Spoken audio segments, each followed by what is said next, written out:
Welcome, everybody. I am absolutely delighted to kick off the speaker series with a dear friend and colleague, Dr. Gina Chowa. Just delighted that everybody online is here and folks in the room. So thank you for coming today. Dr. Gina Chowa is the Johnson-Howard-Adair Distinguished Professor and Associate Dean for Global Education, Engagement at the University of North Carolina at Chapel Hill School of Social Work.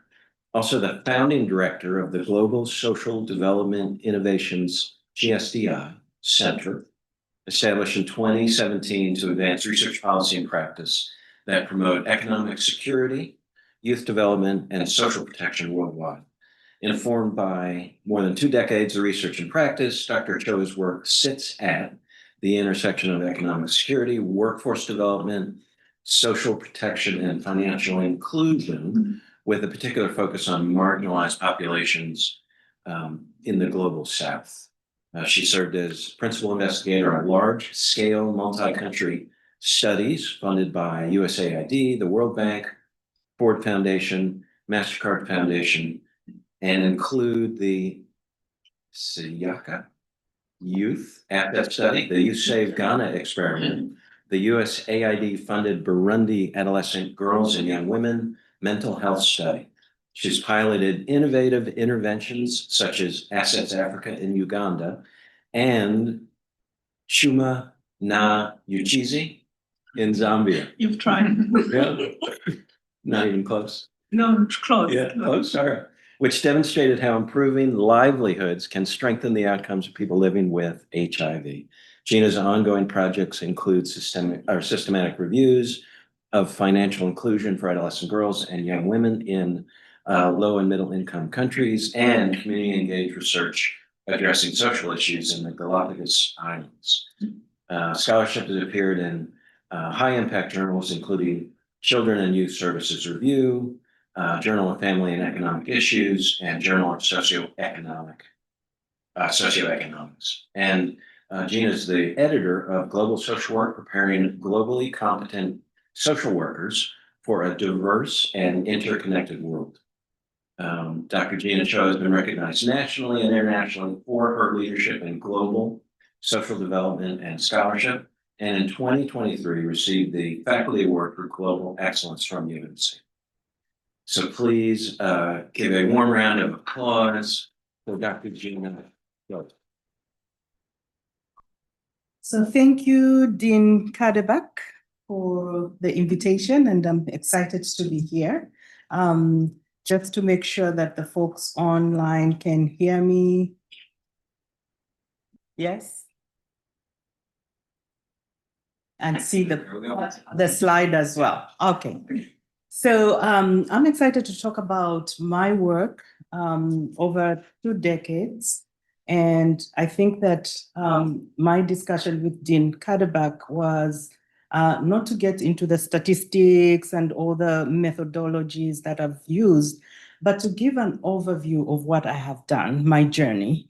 And so that's how I will take this presentation. And so I will be talking about how I have engaged across the globe and give you a bird's eye view of some of the projects that I've done over the years, the findings, and how I've built up to this point in time. So, and then if you have detailed specific questions, we can do that at the end. So I'll try, and there's a lot of data, right? So if you can think about 20 years of work, there's a lot of data, a lot of information. So I'll try and go through it very quickly, but then pause towards the end so that we can have an opportunity to interact, and then you can ask specific questions. Okay, so how do I move this? Yeah, just maybe. I'm tapping and it's not. Okay, I'll need to do it with a clicker. So I want to provide the context, right? The global context for my work. Mostly my work focuses on youth. And so I want to just give you an idea of what's happening globally, particularly in the global South, where I focus on in terms of what is happening. So right now we have the world's largest youth generation in history in the global south. So this is I'm gonna try to move that a little bit. yeah, down. Or maybe not to the right thing, yeah. Okay. This is an unprecedented demographic shift, and it provides an extraordinary opportunity, but it also poses a very significant risk, right? So when you think about the opportunity, thinking through innovation, economic productivity, and social transformation, but for the risk, if we do not take the time to invest in these youth, we risk falling into a demographic trap of high unemployment, instability, and unmet aspirations. So I will only speak to Sub-Saharan Africa and Asia. I work in Latin America as well, but that would be too much information. Let's just focus on those two so I can make a comparison. So if you look at the population aged 10 to 24, in Sub-Saharan Africa, we have 33% of that population at the age of 18.6. In Asia, it's the median age is 30 years, and 24% of their population is at that age. Zambia wins the prize, right? We have 35%. So I'm from Zambia originally. Zambia wins the prize globally. We have the highest youth share with a median age of just 17.6 years. 35% of our population is in that age range. However, with all this opportunity, we have issues that we need to be thinking about, right? If you think about the digital divide, we are in an era where technology is very important for everything that we do, but there is a digital divide. So young women face the highest or greatest barriers to connectivity, and there's an urban-rural split in terms of access to internet or technology. So South Africa leads in Sub-Saharan Africa with 72% internet use, right? But there's internet access gap as well. 36% of individuals in Sub-Saharan Africa use internet compared to 67% in Asia. So it's almost double in Asia compared to Africa. And then if you look at how internet use impacts education completion, you see that even that there's a huge gap between Sub-Saharan Africa and Asia. The World Health Organization declared mental health among youth as a crisis pre-COVID. During COVID, they declared it a pandemic. After COVID, it still is a problem. This is a silent killer for youth across the global south, right? But the problem is it is under-researched and under-resourced. So not many people are thinking about this. However, it is a foundational issue for youth development. So if we do not address this, we will have issues. So you can look at the depression prevalences there. So Sub-Saharan Africa, 4.7% among ages 15 to 24. Asia, 4.5% among ages 15 to 24.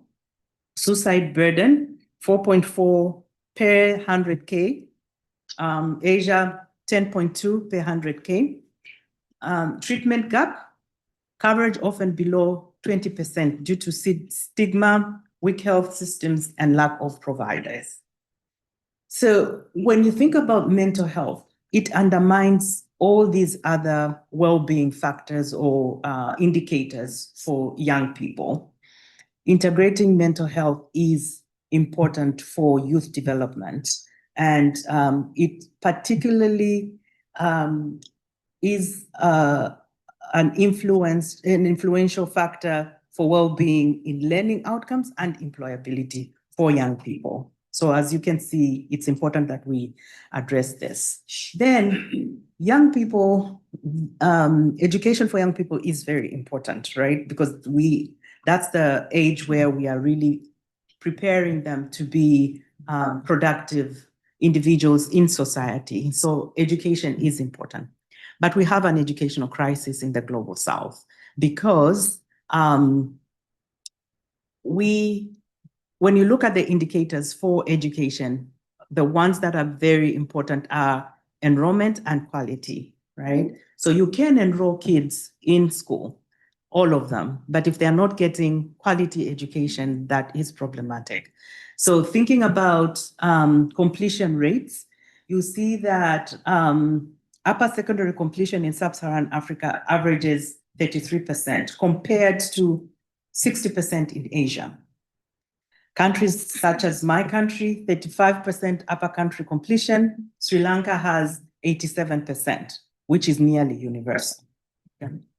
So the issue is, yes, we can enroll, like I said, but the quality. So if you look at sub-Saharan countries, 80% of the children who are enrolled cannot read and understand a simple text by 10. 80%. Right? So that's huge.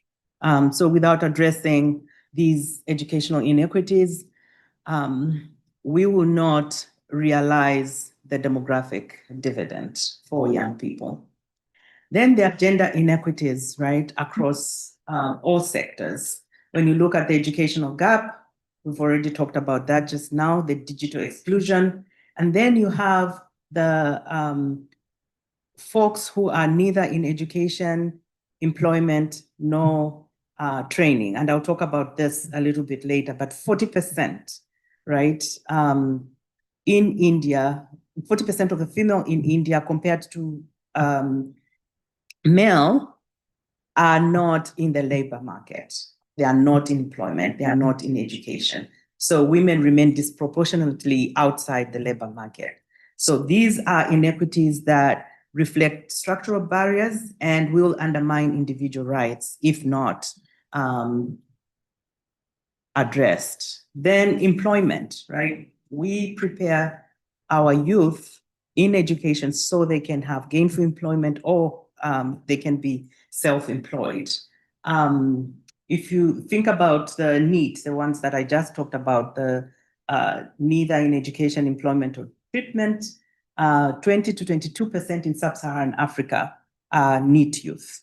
18% in Asia are NEET youth, right? So you can see per country, right, for sub-Saharan Africa and Asia. I've picked some countries that you can look at. In South Africa, it's 35, around 18 in Ghana, about 22 in Zambia, Kenya. So this is huge because these are kids who are not in any gainful way, gainful type of engagement. And so this is a problem. So informal youth employment, there's limited access to social protection, fair wages, and career advancements. And so this is another issue that we need to address as we try to take advantage of the youth bulge across the global South. So why does this research matter? It matters for the reasons that I've just stipulated. We have a youth bulge. It presents both an opportunity and a risk. We have persistent inequities in systemic issues like digital access, gender parity, learning outcomes that will determine how we take advantage of the digital, the demographic dividend. And then we need to be thinking about the different cross-sectoral links for young people. And poor outcomes in one dimension cascades across others. So we need to be thinking about multi-dimensional, multi-layered, multi-focused interventions that will hit all these things that we've talked about so that we can begin to move towards a positive progression for young people. So key takeaways, we need to address digital access. We need to think about the educational gaps which persist. There are mental health needs, and then there's the employment quality, right? That matters. So investing in young people is not optional anymore, right? It is a matter of urgency. But we need to think about it in terms of how do we come up with interventions that are evidence-driven so that they can inform policy, and we can do things that don't just produce evidence for the sake of it, but they do move policy, the needle on policy and practice, so that we can begin to think about this. Now, if young people do not thrive, we'll have the Egypt issue, right? Where young people had an uprising because they didn't have employment. They didn't feel that they were engaged in productive opportunities within the country. And this has happened recently. It was in Kenya, right? So this has happened across the globe. And so we need to be thinking about this. So why is it important? It's essential for global stability. If you think about Egypt, you think about Kenya, those things, the things that we've just talked about are important for us to have global stability. It's essential for prosperity. It's essential to justice as well. So what is the way forward? We need the evidence to inform policy, and youth well-being sits at the heart of achieving the Sustainable Development Goals. We know that these are coming to an end. We haven't made a lot of progress on the SDGs, but at least we have made some impact, right? So we need to make sure that we are thinking about youth well-being. So I've already talked about evidence-driven strategy, integrated in policies, and thinking about scalable interventions. So let me back up a little bit, and I've given you the context and what pertains in the world right now. That's me as a freshman in college with my two best friends. And so I want to pause a bit and just give you why I'm passionate about this, right? Growing up in Zambia as a girl, there were so many odds against me, right? As a girl, you have social norms that are against you. Boys are more privileged than girls. When I go back home, I'm expected to cook, to clean, to take care of my younger brothers, but the boys would just go in and start reading and whatever. Luckily enough, both my parents were educators. And so they put a premium on education. And so I was able to even go to college. But the typical girl does not have that opportunity. So how do we make sure as social change agents, as social workers, that we provide the girl child and even the boy child, right, opportunities for them to progress in life? So my dad and mom would always say, if you want to get out of this culture, you need to work hard at school. If you want to be counted, you need to, so education was the equalizer. Education was their solution. Not anymore. It's not all about education anymore, but education still remains one of the major equalizers for young people in the global south. So because of my experience, that's how I got on a journey to work with young people, right? And folks like Gary just know me from academia, but academia, I was already a practitioner working with young people on the ground with places like World Vision International, with international organizations. And so the passion for this came from way back, right? When I got into academia, I was like, wow, can evidence help us move the needle on policy and practice? So here is my journey as an academic. My first project was Assets Africa in Uganda.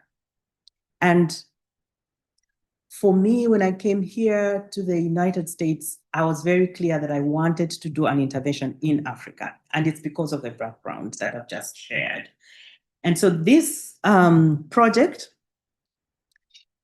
was the first asset building experimental study in sub-Saharan Africa.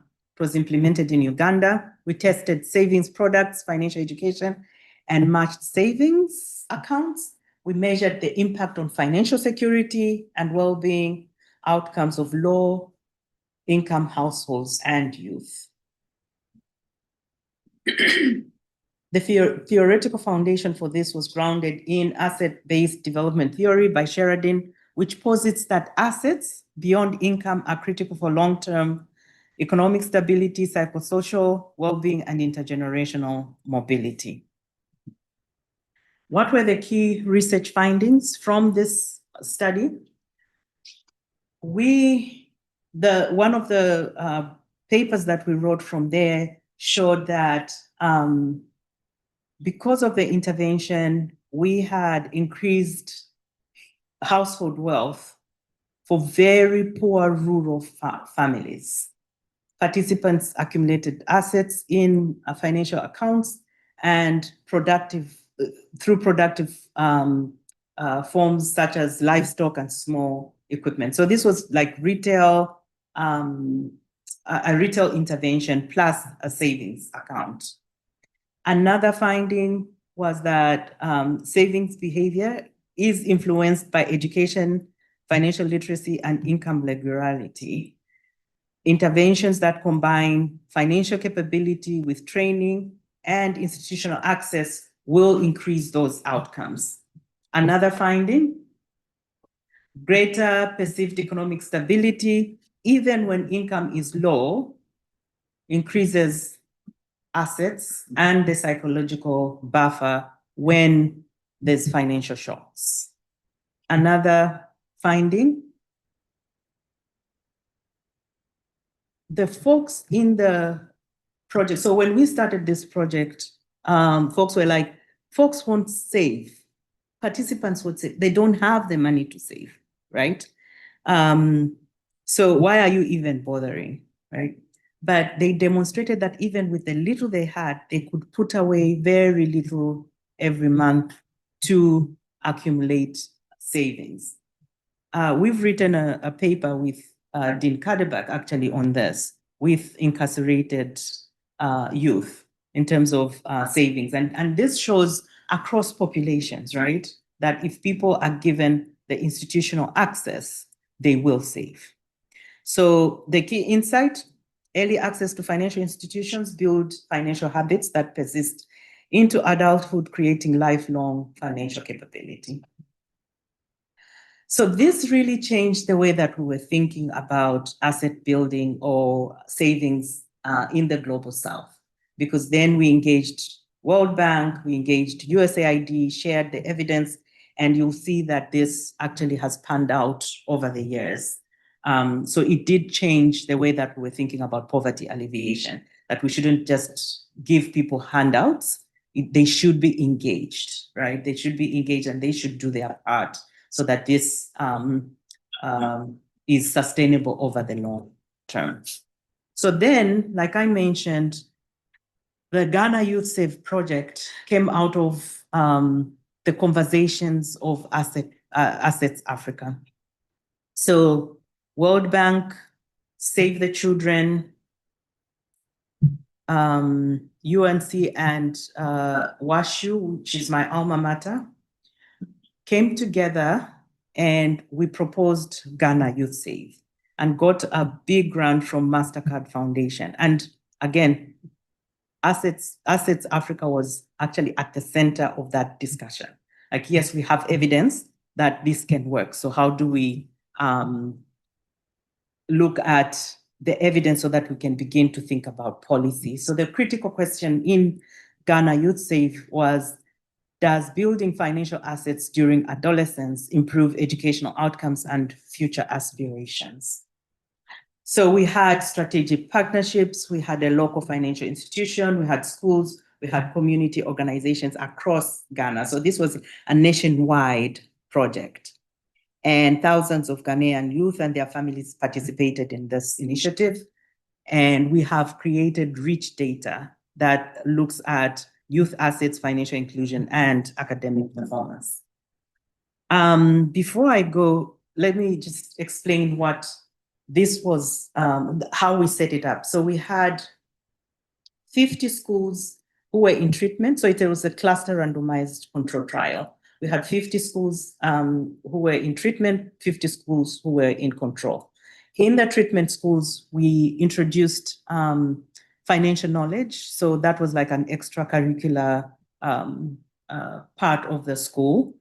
And they opened accounts. So the bank would come to the school, open accounts, and then the project would match those savings. And these were locked until the student could transition to so we were in middle school until the student could transition into high school. What we wanted to see was in Ghana, the educational policy is that they pay for students up to middle school. And then after middle school, the family takes over. And there was a huge dropout rate between middle school and high school. And what we wanted to see is if families have the resources, right, they've accumulated the resources, would we impact the dropout rate? Because then that would help families to transition into high school where they have the resources to pay for students. At the same time, we wanted to find out if the students themselves know that they have the resources and they will transition to high school, will they apply themselves more in school academically? So we wanted to look at academic performance as well, right? So this is how that was set up. The key findings, we found that household possessions were linked more strongly to language achievement, while financial assets correlated with math and science performance. We have some hypotheses about that, but this is what we found. Okay. The other finding that we had was school level factors such as teacher quality, school resources, and learning environment matter almost as much as student level factors, such as gender differences, household resources, parental involvement, right? So I think that, again, as social workers, this calls for the person in environment, right? We are thinking about the student, but we're also thinking about the environment. We are not just targeting the student regardless of what is happening. So if we can have multiple touch points in interventions, we'll be able to ensure that the student is thriving, right? And then there's a generational effect, right? When parents own assets, youth will own assets and they'll have a stronger future orientation. We also found that there's power in parental involvement. So higher levels of parental involvement predicted better academic performance across multiple subjects. Obviously, this is something that is not novel. It's not. This is something that we already know, but we wanted to find out in an intervention where they have assets, is parental involvement still important? And yes, we found that it was still important. And then the financial capability framework, this we came up with and tested it. And we wanted to find out, do access to institutions matter as much as internal capabilities and supportive policies? And we found out that both internal skills and external environments are necessary for households to build financial security. So these are like takeaways from the Ghana Youth Save. Assets matter, security shapes aspirations, dual contexts count, right? So not just the teacher, but the parent as well. And then capability is dual. There's financial capability that requires internal and external enabling environments. The lesson, this was beyond banking. It's a development strategy. It's not just about putting money in the account, right? I think that we need to be thinking about this as how would this transform the trajectories of youth? if we are able to invest in youth well-being through assets. So this is another one. This was another nationwide project in South Africa. Dean Kadeberg, it's Siaka. Thank you. Siaka means build. So this was building youth assets. It's Zulu. So the project overview, again, we produced a large data set. We went in knowing that this is not about economics. We want to find out beyond what we're doing with youth, how would these increase markers like confidence, self-efficacy, resilience, alongside labor outcomes. I'll go into what went into this project. But it also had huge global impact because countries in the South wanted to find out what the evidence was from this nationwide project. So what did we track? We tracked skills developments and technical training, psychosocial well-being, social networks, labor market outcomes, and it was a multi-year, it was a 5-year project. What went into it? So it was about youth employability. And so you might have a question like, okay, from savings to youth employability, why? Because some of the findings that we had in the Ghana Youth Save showed that we had quite a number of dormant savings accounts. Why? Because people didn't have a source of income. So we wanted to find out if for older youth who are not in school, who are neither in education, employment, nor training, if they have some source of income, would they save more? And would that savings be, would it have a dent in their needs and the challenges that they were facing? So we examined how youth employability programs prepared young people for sustainable livelihoods in an equal resource-constrained context. So we had 44 experimental sites, 22 in treatment, 22 in control. Again, it was a cluster randomized trial across 9 provinces in South Africa. We worked with community-based organizations who are already engaged in employment skills training. And so we just partnered with them and added the savings, the financial training, and matched. Some of it was matched, but some of it wasn't. So we had several arms. So yeah, the control group had training as usual. The treatment had training as usual plus financial education, and the savings account was digital. So we were sending SMSs to them as well to remind them to save. And we wanted to know how that would work. So findings, going beyond the employability outcomes, we wanted to find out how did this impact their psychosocial skills. So their confidence went up, they were resilient, and they were motivated, right? To search for jobs, because we wanted to find out if they had savings, would they be able to go for interviews? Would they engage in writing their CVs? We also had like interview training and all that. Another thing we found out was the traditional training remains important, but it is not sufficient. It is not sufficient on its own. It's insufficient on its own. And we have this language that we call technical skills and soft skills, right? So the technical skills are, if you are in a plumbing program, you are being trained to be a plumber. But there are the soft skills where you have training in interviews, you have training in how to show up, teamwork, you know, all those soft skills. We found that soft skills are as important as technical skills. Another finding that we had was that program features are important. So tailored interventions have to be implemented. So the one-size-fits-all interventions will not work. And I think as Gary, Dean Gary will tell you, we are very immersed in this. We have to have interventions and fidelity and all that. But at some point, I think we need to reconsider some of these things, particularly if they are not working for our youth, right? How do we set up interventions that will address the needs that the youth have themselves? So tailored interventions are important. Mentoring is important, particularly for young women.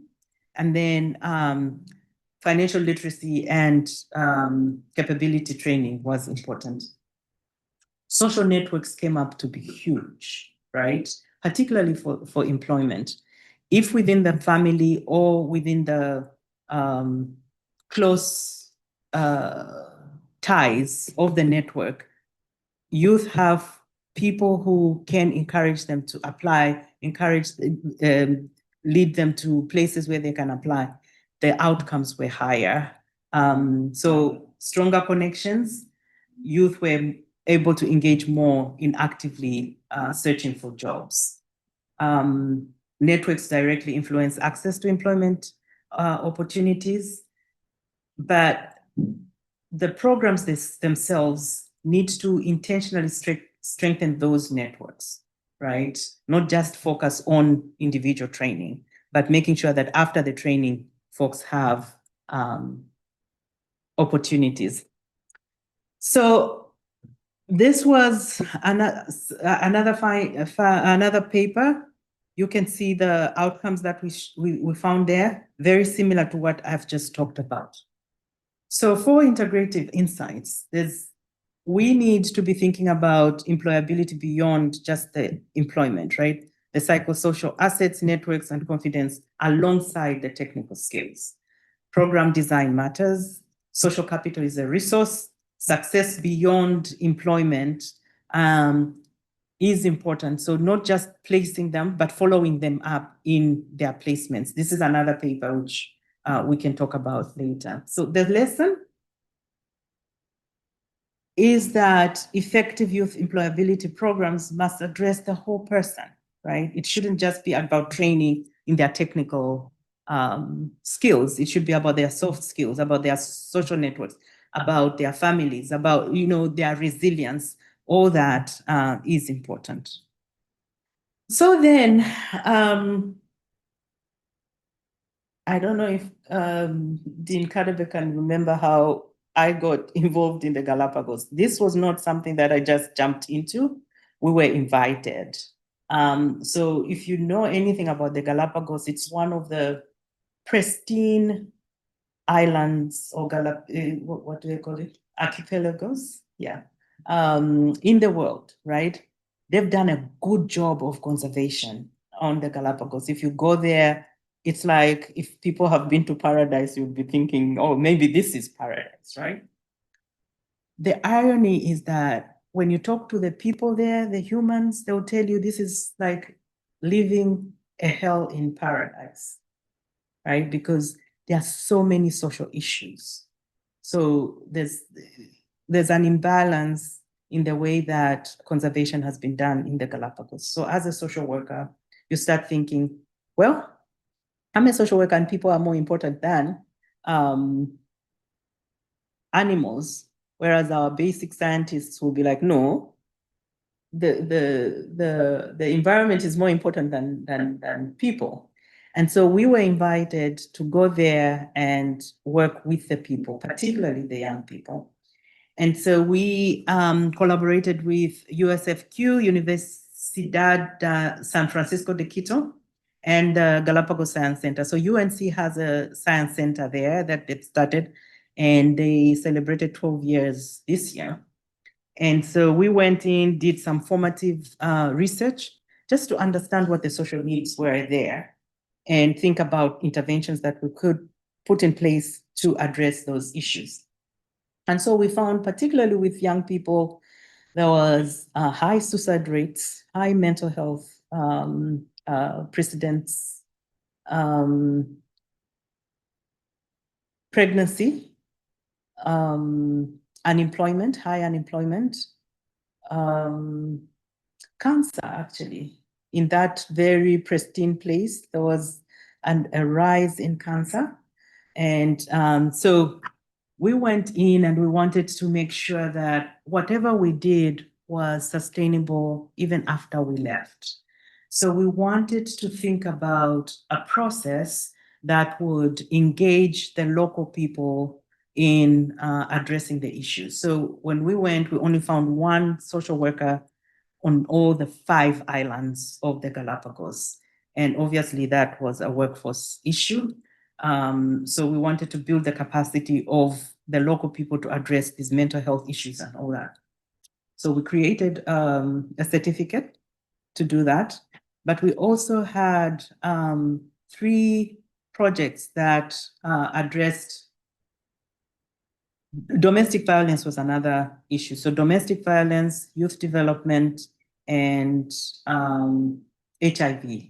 So we had those 3 projects. And so the other issue was after the formative research, we saw that there was a lot of siloing of interventions. So we wanted to make sure that there was a cross-sectoral and approach, a cross-sectoral approach to how interventions were created so that we could create holistic solutions, but sustainable ones as well. Okay. So our methodology was obviously participatory and community-driven. We wanted to ensure that we created evidence and that there was sustainability. The key discoveries, I've mentioned some of this already. The lesson was integration and capacity building was key for sustainability. And so we actually made sure that we took that approach. So this is the last piece of my journey. And as a researcher, a quantitative researcher, the process usually is to do systematic reviews before you jump into interventions. And you would ask, why did you flip it, right? Why have you flipped it and done the systematic reviews now instead of having started with the systematic reviews 16, 20 years ago? One of the reasons is there wasn't much out there when I started. There wasn't much out there. You would try to do a systematic review and you would hit 2 studies. So that is not enough, right? And so over the years, the field has grown, but again, we didn't want to be siloed. So we wanted to make sure that we understood what was out there, what was the evidence. So we were commissioned by USAID and World Bank to do some of these systematic reviews, just to have what is the lay of the land in some of these, okay? I've just talked about this. We didn't want to continue implementing interventions without really understanding what else was there, right? Wanted to make sure that we had multi-sectoral frameworks, we had cross-sectoral interventions that touched on education, health, economics, and other social domains. So we wanted to understand what the lay of the land was. So the 3 pillars of the research framework, we wanted to have a focus on vulnerable youth. Obviously, we wanted a multi-sectoral integration and evidence-based policy. So these are the 4 that we did. The first one was a positive youth development framework. So we wanted to find out what studies engaged in positive youth development, and I can talk about this in the Q&A if you want to get into details about positive youth development. And so we came up with a framework that is actually GSDI that can help folks implement interventions using the PYD, okay? And then there was another one that we did, community resilience and health, which is the USAID report. And this one, we wanted to find out how community resilience interventions shape health behaviors for young people. And so the findings there I will share in a minute. And then the 2023 one was the financial impacts of adolescent girls and young women. Having worked in this area for a long time, by 2023, we had quite a number of studies where we could do a systematic review and make recommendations on policy. And so we did that. And then recently it was a mental health in schools systematic review that we did in Burundi. It was also commissioned by USAID before they closed down. And what we wanted to find out is, are there any interventions that are school-based that have the impacts that are predominant in the global north, right? But making sure that they are culturally relevant and they're context specific. So the recommendations would turn into what should we be looking at to make it relevant to the context that we where we operate. So the contribution, for example, the work in Burundi, it highlighted integrating mental health into schools and community systems. I think Dean Kadebak will tell you that he's worked with this for a long time and he knows this is like, yes, we should do that, right? But I think that folks are still doing this in isolation. And so we need to reiterate and reinforce that message. With the economic and financial systems, economic determinants of well-being and cross-sectoral impacts of financial inclusion demonstrate that these should go hand in hand, right? We shouldn't separate them. And then communities act as systems of care and support, not just individuals. And so if you think about mental health and cultural relevance, you think about grandmother benches. Have you heard of that, Gary? Grandmother benches? It is a treatment. It's like, I don't want to say this, but this is how you can understand it. It's like CBT, but a group CBT done by grandmothers in villages. And this was done in Zimbabwe. Why? Because you want to start where people are, right? So instead of doing the Western individualized type of therapy, you actually use the institutions that are already in place in the community. And so grandmothers are seen as sources of wisdom. They sit around the fire in the night, tell stories, and folks will go to them. So how do you use that institution to provide therapy? So those are the grandmother benches. And so that's what we've been promoting in our work more and more for communities in the global south. So these are some of the implications that we got, right, from the systematic reviews. I will skip to policy implications so that we can have time for Q&A. I think overall, we are at a place where as social workers, we can lead this work, thinking about, again, our hallmark framework, person in environment, right? How do we integrate services in systems and not silo? Right. And then obviously we want to take advantage of technology right now. We can't run away from it. We have to to think about how do we leverage it to be able to achieve these goals. And so closing that digital divide with equity safeguards is important. Putting in infrastructure and access, but particular thinking about gender responsive digital initiatives. There is already proof that there's a divide between women and men in the way that we use technology. And then we need to strengthen transitions to decent work, right? How do we ensure in the global south that the school to work bridges are formidable? They are not just things that we do one-off. Can we make those policies? And then we need to expand youth social protection, right? Transportation, stipends, child care support to reduce those NEET rates. Because when you work with NEET, you find out that there are juggling so much, and then they don't have the resources to go to interview.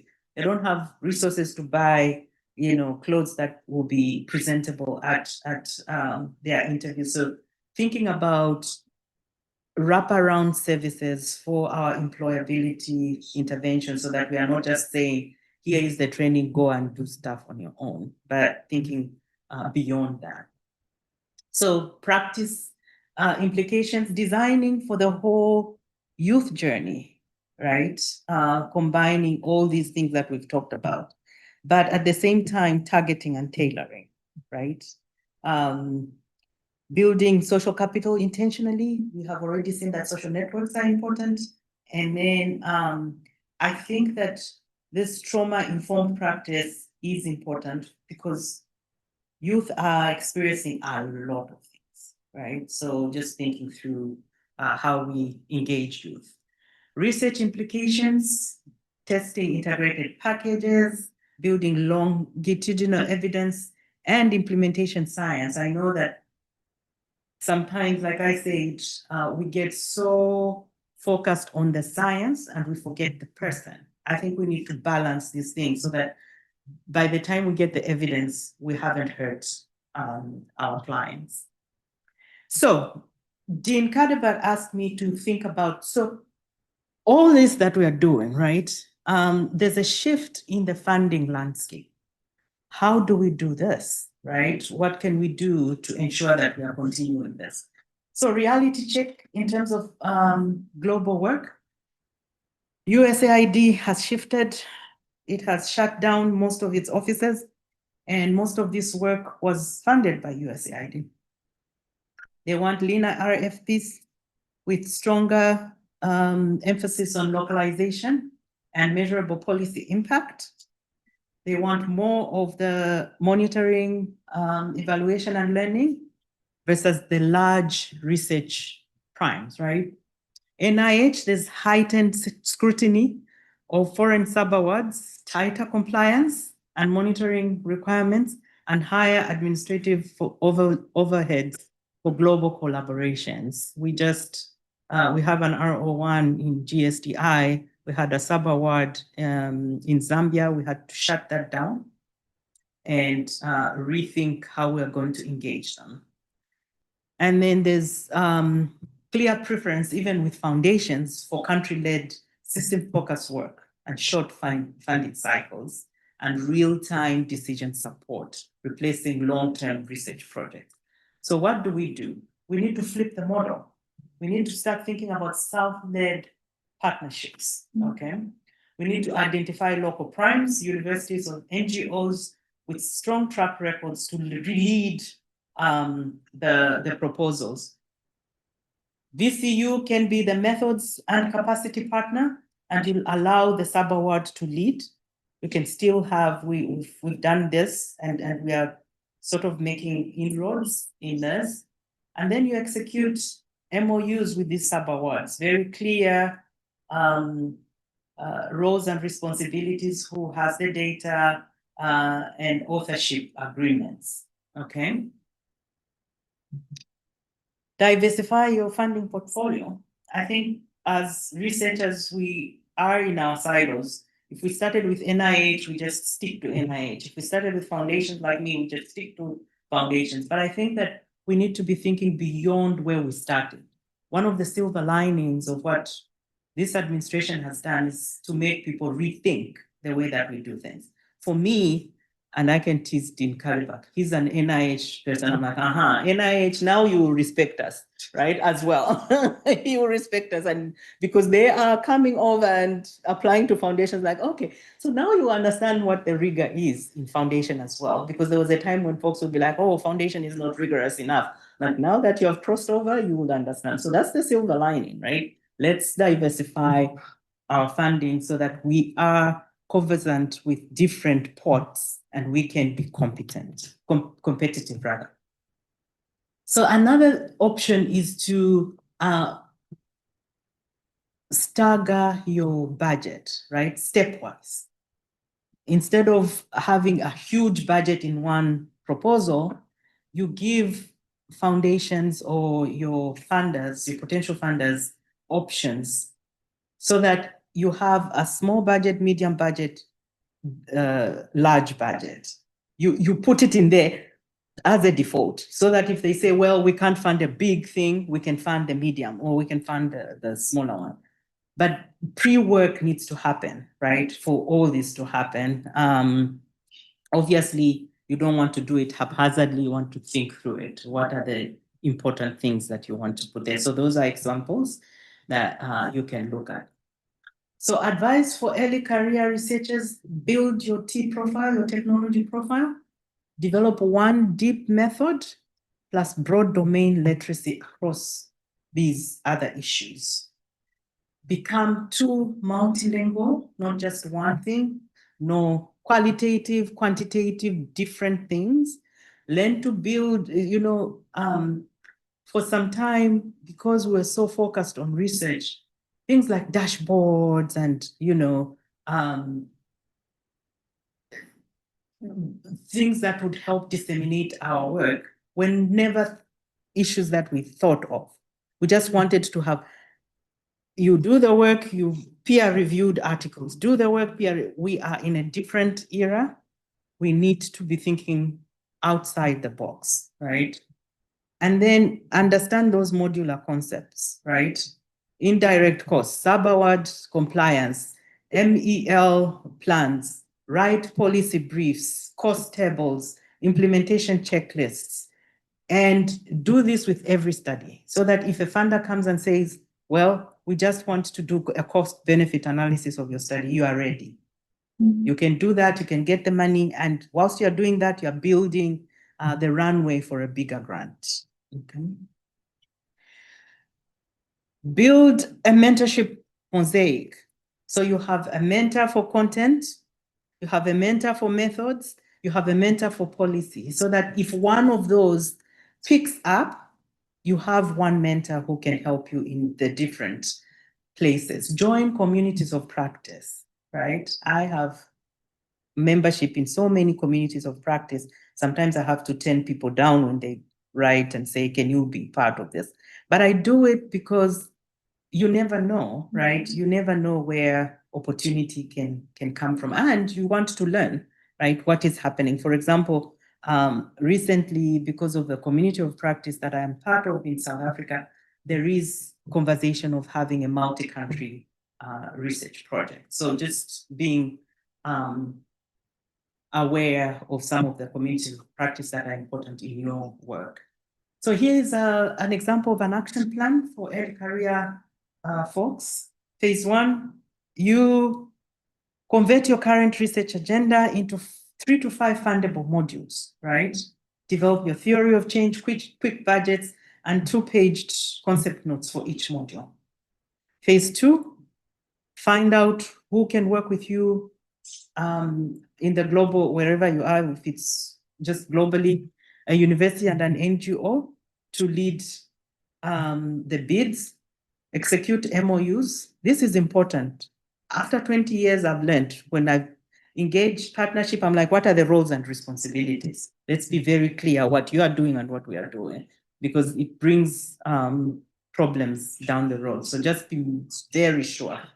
Also, authorship protocols. This we have run into where GSDI, we just, our heads on the whatever we are just producing, and then the partner is like, excuse us, did we agree on partnership? Yeah, but we have authorship, we have included, we also want to lead, right? So I think being aware from the beginning and making sure that you know what the partner wants. Launch embedded pilots, we just talked about that. And then create continuity funds, deem a pot in the school for folks to have seed grants to maintain these longitudinal cohorts, publish a short methods or data note to maintain visibility so that when you are applying for bigger grants, you can say, here is something that we did through a VCU seeds grant. Right now at UNC, we have global seed grants and what we are calling C4C. Those have really helped with just thinking about what is the runway to bigger grants. And then I've said, build youth pipeline, that's mine, but whatever you are doing, build that, launch whatever it is that you're doing, launch those so that you have collaborators in your population. So run a CV and writing sprint to push 2 abstracts and 1 policy brief per mentee. And I think you can keep this in a mentoring committee structure, right? Let me go back. You can keep this in a mentoring committee structure, right? You can have the mentoring committee work with younger folk to do this, right? Can we look at your CV? Can we help you with those smaller 2-page concept notes? Can we run a monthly methods clinic and share a repository of all this so that as you build your faculty and younger folks are coming in, you already have a structure where they can just come and plug in. Obviously, we want to keep the science moving, right? So sustainability will now hinge on South-led partnerships and all these things that I've talked about. So you deepen your capacity in one method, broaden your toolkit, publish consistently, and partner ethically with local institutions. I think global work has a tendency of exploiting folks from the global south. So just thinking about how do we do this in a way that respects our folks. So recently I've written a book, and this has taken me long because of promotion and tenure and all that. And for a long time, folks in the global south wanted me to write a practice book to help with just preparing the next generation in global social work. I managed to do this last year with co-authors from across the globe. I think that we have done a good job. It's a very different book from the books that are, have traditionally been published. This is a very hands-on book with very real issues. And I think you will enjoy reading it. So it's not just for students in a classroom. It's for practitioners as well, and researchers who will understand what practitioners go through for them to partner with research. So today I think it's 10 copies, and I have an author price. I think it's 56 up to 70 on Amazon and all that. I'm selling it for 50. So you're welcome to buy one. And there's a QR code if you want to scan and buy it on your own. So I think we still have time for Q&A. Yeah. Okay. Yep.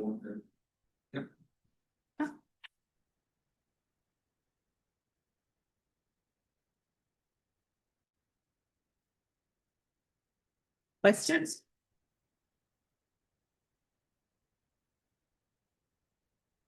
Yes. Do you mind repeating the name, the grandmother's group? It's grandmother benches.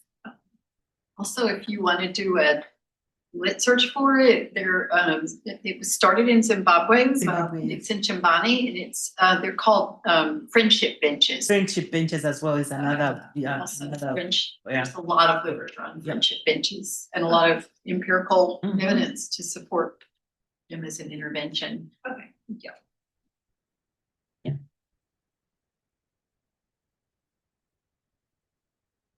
Gina, maybe talk a little bit about,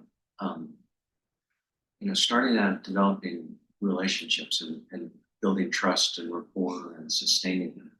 So I imagine all of that is involved in sustaining these relationships. So there's mutual benefit is something that you attend to. Yeah. So I think the cornerstone of my work is relationships. That's the cornerstone of my work. If you see, even the South Africa one, it's based on a relationship that I had, who we eventually became co-PIs. And so this is Leila Patel. She was a senior academic at University of Johannesburg. So relationships are important, particularly for this kind of work. We do not go into a country if we are not invited. And why I do that, because of having experienced exploitation as a recipient in Zambia, where, researchers would come in, very exploitative, come in, we call them parachutes. Researchers come in, extract, leave, right? They don't care about what's happening on the ground. And so relationships has been a cornerstone for my work. Why? How have I done it? I think it's understanding that if you invest in relationships, it's not just for the work, it's for your growth as well and their growth as well. And so thinking about it in a way of transformative versus transactional relationships or partnerships, right? The transactional relationship is where I come to you and what can I get from you? And you are also looking at me and saying, which is very Western, right? Let's talk, what's the budget? Let's be done, right? You do your part, I'll do my part. I think global, and in the book I talk about this a lot, relationships should be transformational, right? So you are both thinking about what is the goal of the community, what is the goal of the project, right? And how can we work together with the project to come up with these outcomes? And I think when you go in that way, where you're not selfish, you're not just thinking about yourself, you're thinking about what is the goal on the table, that relationship is built and it will be sustainable. Because people can see through your nonsense, right? If you're there to just extract, they will pick it very easily. They are not stupid. Even people who have not gone to school, they can tell you are here to extract, right? So I think it's being genuine and really investing. So if you're thinking about building a partnership, it's understanding that that will take time, right? You have to build a relationship for you to have work that makes sense. So it is important. It's the cornerstone. I think I've been invited in spaces where I would never have been if it were not for relationships that I've built over the years. Yeah.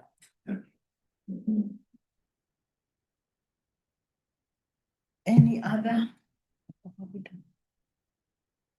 How big are your teams when you are operationalizing an international project? Like how many staff or faculty or doc student, like, on the school side of it, and then I guess that varies depending on the project and who you're working with locally, but I'm just curious how you put that. I mean, like, schools aren't necessarily set up to run big projects like that in some cases, depending on infrastructure. So how do you make that work? That's a great question. And I think it goes back to the Cadillac's question. It's about partnerships, right? So we are not doing everything ourselves, right? We can lead, but we always bring folks on board.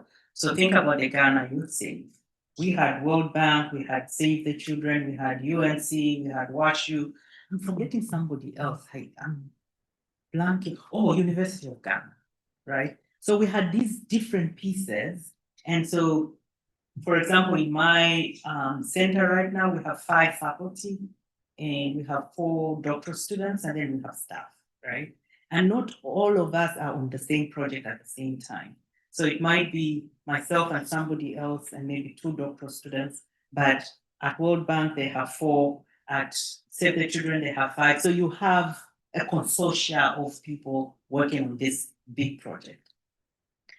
And again, that's why relationships are important, because I'm just thinking of the project that the proposal that we just brought to IDRC last week. We are working with GIMPA, which is a university in Ghana. We are working with an organization that we've worked with on Youth Save, and we've maintained that relationship, called InnoHub, ourselves, data science. So it's 4 groups together. So we really, I think when I started, obviously, like Assets Africa, it was just me and somebody else. Yeah. But as we've grown bigger, we usually bring, and it also helps with tapping into local expertise, right? Because you're not the ones driving it. You have partnerships. Those people know the lay of the land, the system, the policies, and all that. So just working together. So it's never just us. It's always a partnership, particularly if you're doing global South work. But with the new restrictions, it has to be them, you partner with them, so they are leading. Does that answer your question? Yeah, so, thank you. Let's check the chat. Yeah, all that out. Stopping the share may be easier to see the dashboard or. Yeah. Okay. Looks like maybe. Oh, there's a question. Okay. Is that a question? Mhm.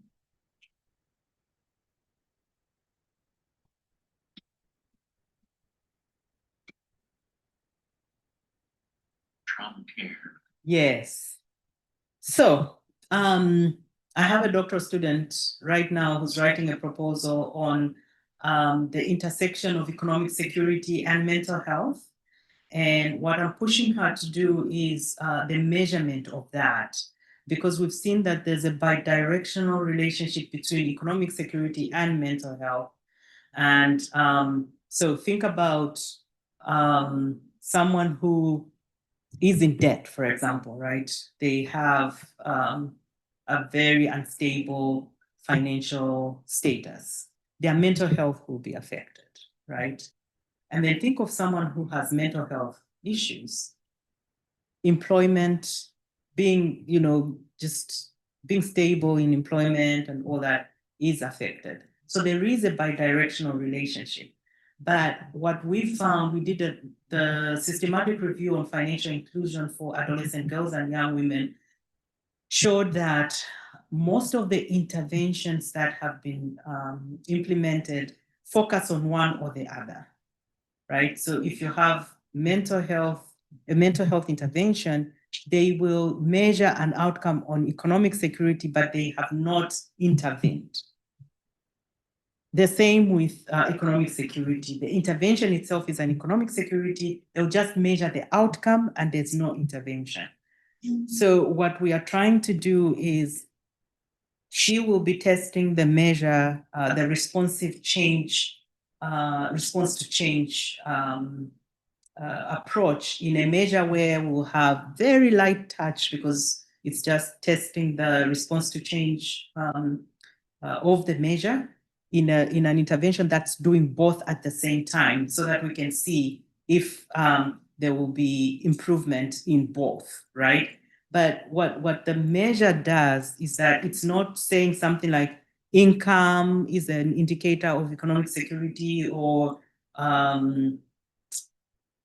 poverty levels, right? Or the mental health is just anxiety or whatever it is. What we're trying to do is come up with a measure that intersects. So for example, debt stress, right? So something that intersects so that we can pick from both sides. So this is a very good question.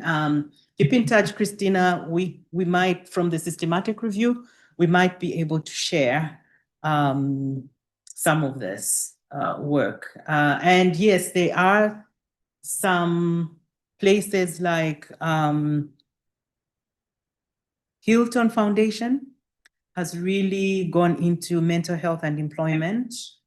I'm trying to think of another one. IDRC, which is a Canadian foundation, is also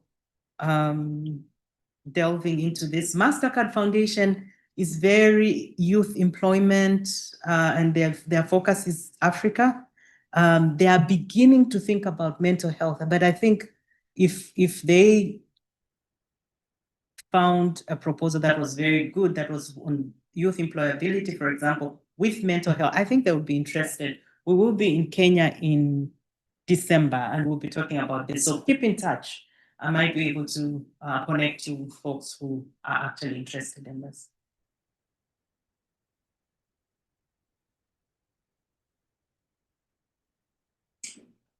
Well, let's give a warm round of applause. Yeah.